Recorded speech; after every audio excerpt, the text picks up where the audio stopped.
Welcome back, everybody. It's time for another Monday guide, and today we're gonna talk about tanks, and we're gonna talk about amphibious tanks, Amtracks, and if it's viable to go for special forces in your tank builds, and how this impacts your game. And I'm gonna show you 3 templates. We're gonna test them out in different scenarios. We're gonna draw conclusions, and in the end, I'll show you how I designed each tank so you know how they work.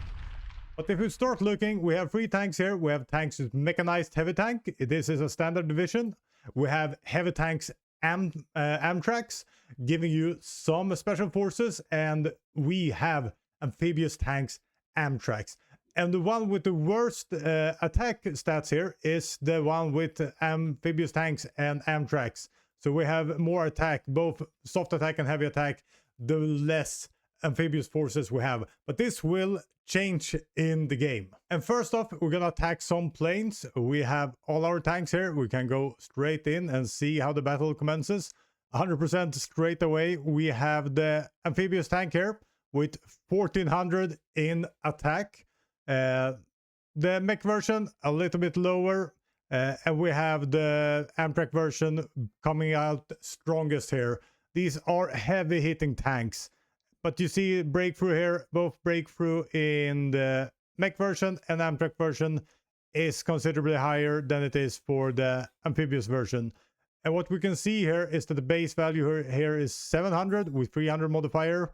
We have a better base value with breakthrough with mech and the ordinary, the Amtracks and the mech version.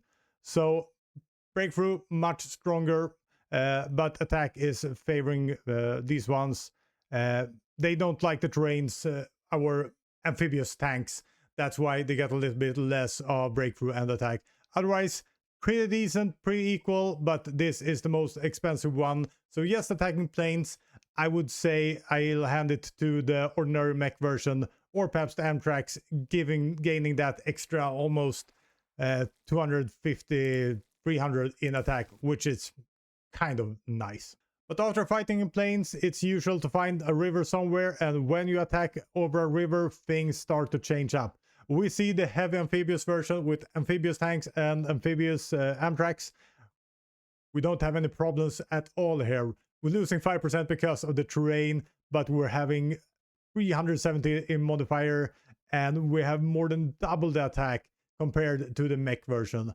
The middle version with heavy tanks and Amtracks, it's doing fine, at least it's in the middle, but still we have the attack with us with this heavy amp version. So I would say as soon as you're starting to cross rivers, at least having Amtracks is really good, but you see the difference here. It's almost 500 more attack, 1400, yeah, 500, not 500, yeah, 500, I can't count, 500 more attack going with all in special forces here, which is huge, even though we're lacking a little bit in breakthrough, but this breakthrough is just over the roof anyway, so this would be quite enough. But no one is just fighting where there are plains, so let's see Marshes, which is really horrible terrain to fight in with tanks, but we will see some huge differences here. If we have the heavy amphibious version with everything amphibious, we have 2300 in attack. So this is an extreme difference from both the mech version with 800 and the heavy tank version with you see what's it called, the Amtracks. So the Amtrak version and the mech version is way behind here. Fighting in Marshes, which is horrible terrain for most tanks, really works with 100% special forces because the terrain modifier is extremely different. 5% versus 55% in minus and 40% minus for these other tanks. We also see breakthrough huge different. It's more than double the breakthrough of our ordinary mechanized tanks. But we see here we have some bonuses here with the heavy tank version with Amtracks. This version still, I would say, viable in this scenario, but the difference is huge for a 100% special forces tank version here. And if you for some reason like what you see, why not subscribe to the channel, give us a like, ring that bell button. If you want even more content, we not just release one guide every second week and one podcast every second week. We also release one Patreon guide every second week. So you get one extra Hearts of Iron 4 guide every second week if you're a patron on Stag 3 and above, and a lot of other fun stuff like the Discord and stuff. So why not try it out? And yeah, we're gonna continue with the guide. Another terrain that's not uncommon to fight in is forest. And forest, we will have some difference in terrain modifiers here too. Let's see how it goes. The difference is not huge, 15, 25 and 25. Still, we have the amphibious version stronger, but just fighting in a forest is not really enough to make the amphibious tank version worth it, because it's more expensive and you need more special forces to it. But even here, it's the strongest one, but the margins are not huge, I would say. But still, nice. And usually you don't naval invade with standard tanks, but when you do, it looks like this. You get minus 90% in penalty, and your stats are crap. You have 10% left of your ordinary stat. If we go for this one with Amtracks, it's a little bit better. We still lose 45% attack and breakthrough, but we still have kind of a good amount of breakthrough, but attack values are not enough. We're getting less than 100% of our attack value, which is not fun. So why not retreat home with the tank that shouldn't be there and see what happens if we can join in with the amphibious tank. And what happens now? We have no naval invasion penalty. We still have some problems. It's night. We're gonna see this rank up. We get a big difference here. You can still see that the amphibious, the Amtracks are working fine at least, but the best thing here is with 100% special forces amphibious tanks. This is horrible to meet in a naval invasion situation. You will crush any port guard that you set your eyes on if you use this kind of special unit with 100% special forces amphibious tanks and Amtracks. So as you might have suspected, in a naval invasion situation, going with amphibious tanks are amazing.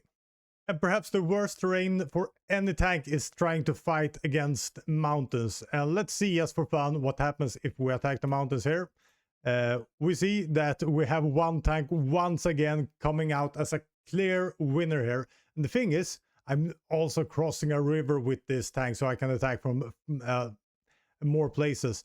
So in this case, we still can manage to have, even though we have terrain modifiers of minus 50 or exceeding combat width, we still have 266 in modifiers, going up to almost 1400 in soft attack. And compared to this attack, we just have 140%, 140% in modifiers.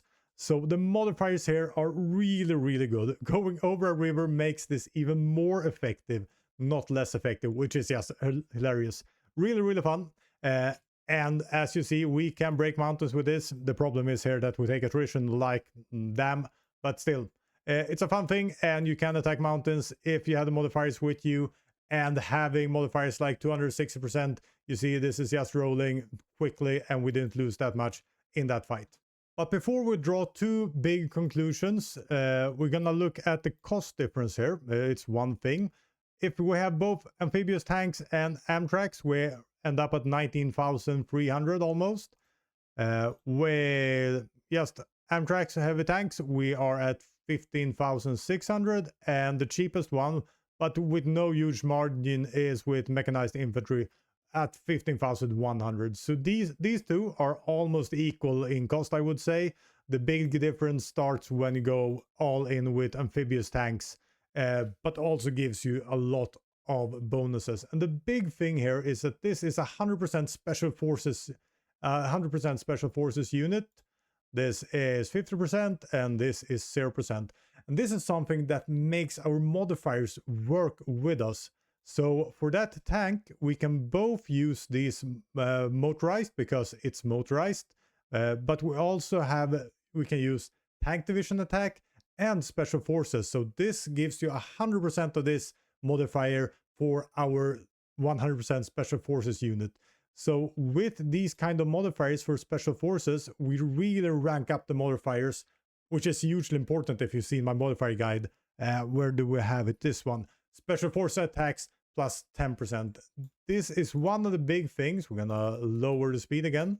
That gives the modifiers, gets better modifiers for the special forces tanks. So if we see here, I think it's down at country, we get a 35% modifier because of our country. The modifiers for special forces works in there, compared to ordinary tanks, yes, giving 10% because of countries. That's a 25% different in modifier.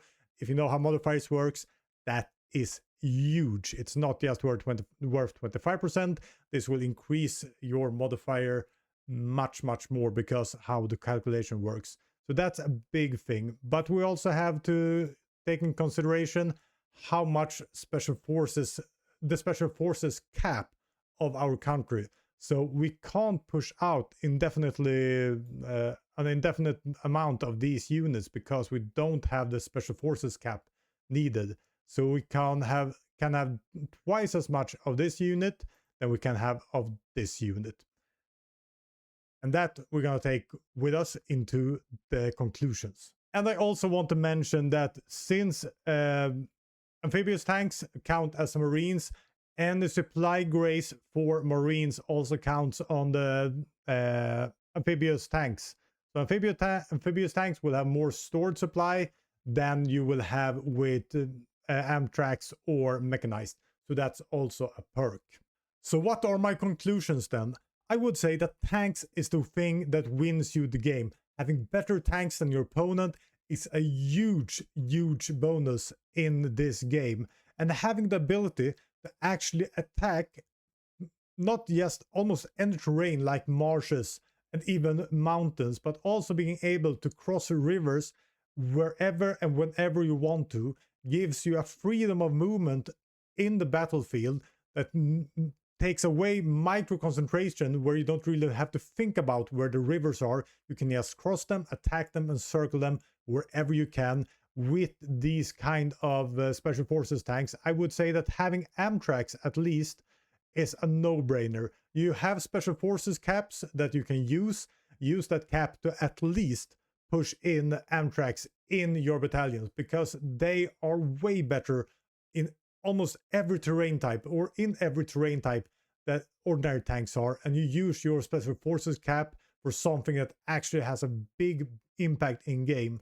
But I would say that if you have the possibility, and if you're gonna cross a lot of rivers, you need that freedom of movement, you might even need to make naval invasions, a tank with 100% special forces, it's extremely good. It gives you huge benefits. Rivers gives you bonus attack and not lowering your attack. So you can't hide behind rivers.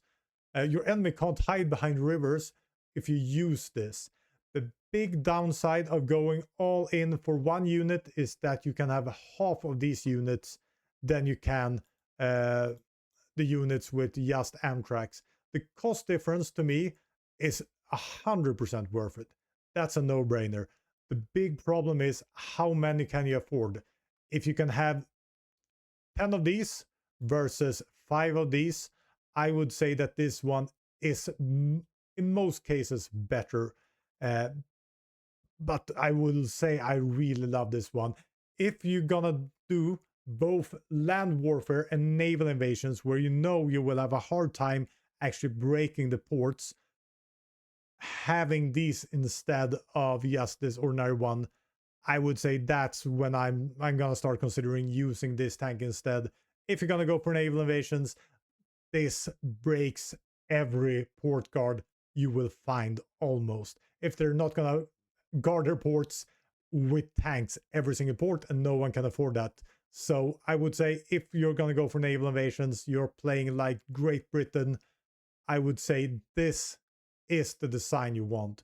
Otherwise, if you need a lot of them, if you have the economy to build a lot of them, I would say having twice the amount of this design with just ordinary tanks, way better than having mechanized, but it's worth having twice as much than having this beast.